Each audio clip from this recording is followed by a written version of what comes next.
सिद्धांत नहीं है, बल्कि ये मात्र चुनाव और सत्ता दो आयामों में सिमट कर रहे हैं।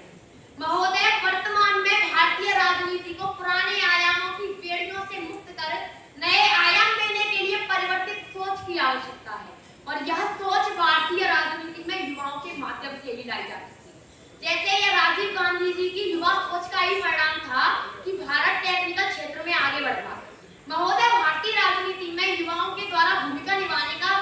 मेरा तात्पर्य कतई ही नहीं है कि युवा राजनीति में प्रवेश करके चुनाव और सत्ता के दलदल में फंसकर रह जाए, बल्कि लोगों के नजरिए में राजनीति के प्रति बदलाव लाने के लिए। महोदय, कि युवा होने के नाते मेरा मानना यह है कि जिस दिन से राजनीति को सत्ता के नजरिए से नहीं बल्कि इस नजरिए से देखा जाएगा कि भारतीय राजनीति एक ऐसा जलयान है जिसमें भारत के 135 करोड़ लोग सवार हैं, और इस जलयान के लोगों की आवश्यकताओं की पूर्ति करने, इनको सुरक्षित रखकर इस जलयान को राष्ट्रीय और अंतर्राष्ट्रीय चुनौतियों रूपी समुद्र से पार कराकर विकास रूपी तट की ओर ले जाने की जिम्मेदारी इसमें कार्य कर रहे लोगों के हाथों में। तब हम समझ पाएंगे कि इस राजनीति रूपी जलयान की बागडोर ऐसे हाथों में सौंपने की आवश्यकता है जिसका खुद का नजरिया और सोच हो, जो पुरातन व्यवस्था से परे हटकर वर्तमान की परिस्थितियों के आधार पर नीतियों का निर्धारण कर सके, जिसकी ऊर्जा छोड़ और यश अच्छे हो, और इस जो भटकते हुए जलयान को सही मंजिल प्रदान कर समंजन तक ले जा सके।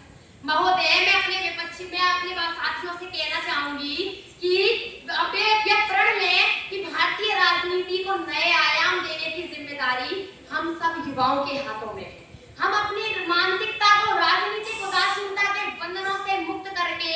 यह प्रण लेना चाहिए कि भारत देश को विकसित बनाने की जिम्मेदारी अब हम युवाओं के हाथों में है। महोदय, मैं अंत में कुछ पंक्तियों के माध्यम से अपनी वाणी को विराम देना चाहूंगी कि आ गया है वक्त, अब युवाओं को राजनीति में आना होगा। राजनीति में वंशवाद को खत्म कर युवावाद लाना होगा, तभी भारतीय राजनीति को नया